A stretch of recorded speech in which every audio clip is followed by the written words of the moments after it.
संभव हो सके उतने जानवर और पेड़ पौधे इकट्ठा करने लगे। उन्होंने अपने रिश्तेदारों को भी इस बड़े खतरे की चेतावनी दी और जहाज में आकर रहने के लिए कहा, लेकिन उनके रिश्तेदारों ने उनकी बात को ज्यादा अहमियत नहीं दी, इसलिए वो वहां से चले गए। इस बीच देखा गया कि जंगल और झाड़ियों से विभिन्न प्रजातियों के जानवर बिना किसी डर के जहाज के पास आकर जमा हो गए हैं। हजरत नूह अलैहिस्सलाम जहाज के पास आए और जानवरों को उनकी तय जगह पर चढ़ा लिया।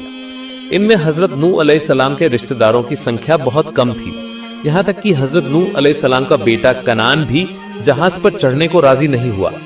हजरत नूह अलैहिस्सलाम ने उसे बार बार कहा। आखिर में हजरत नूह अलैहिस्सलाम ने गुस्से में आकर बेटे से कहा, ओ शैतान, जहाज पर चढ़ जा।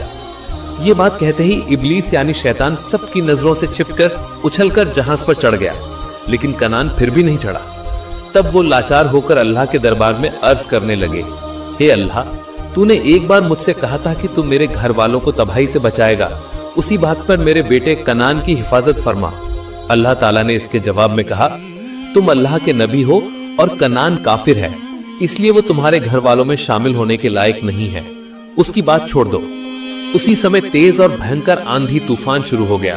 देखते ही देखते जमीन पर बहुत सारा पानी जमा हो गया। दोपहर होते होते सूखे रेगिस्तान के ऊपर से पानी का तेज बहाव बहने लगा और हजरत नूह का जहाज पानी के ऊपर तैरने लगा। तब कुछ लोग पानी के ऊपर से जहाज के करीब आने की कोशिश कर रहे थे। नूह अलैहिस्सलाम ने जब अपने अनुयायियों को नाव पर चढ़ने का हुक्म दिया, तब लोगों से भरी सूखी रेगिस्तानी जमीन पर तेजी से पानी के बहने की घटना उन्होंने किसी कहानी में भी नहीं सुनी थी।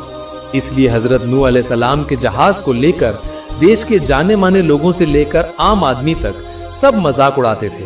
लेकिन जब उन्होंने असलियत देखी तब उन्हें अक्ल आई। तब उन्हें अल्लाह के नबी पर और उनकी बातों पर यकीन हुआ। जब रेगिस्तान पूरी तरह से पानी में डूब गया तो नूह अलैहिस्सलाम का बेटा कन्हान एक ऊंचे पहाड़ पर जाकर पनाह यानी शरण लेने लगा। जब वो पहाड़ भी डूब गया और पानी और ऊपर चढ़ गया, तब उसने अल्लाह के नाम का तस्बीह करना शुरू कर दिया, लेकिन जालिम तूफान से वो बच नहीं पाया।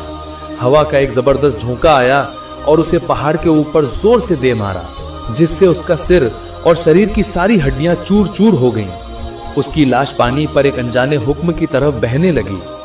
हजरत नूह अलैहिस्सलाम अपने साथी संगियों और जानवरों को लेकर जहाज में महफूज थे। जहाज अपनी रफ्तार से कहां जा रहा था उन्हें इसकी कोई खबर नहीं थी। जहाज ज्यादातर समय बैतुल्लाह काबा के चारों ओर घूमकर तवाफ कर रहा था।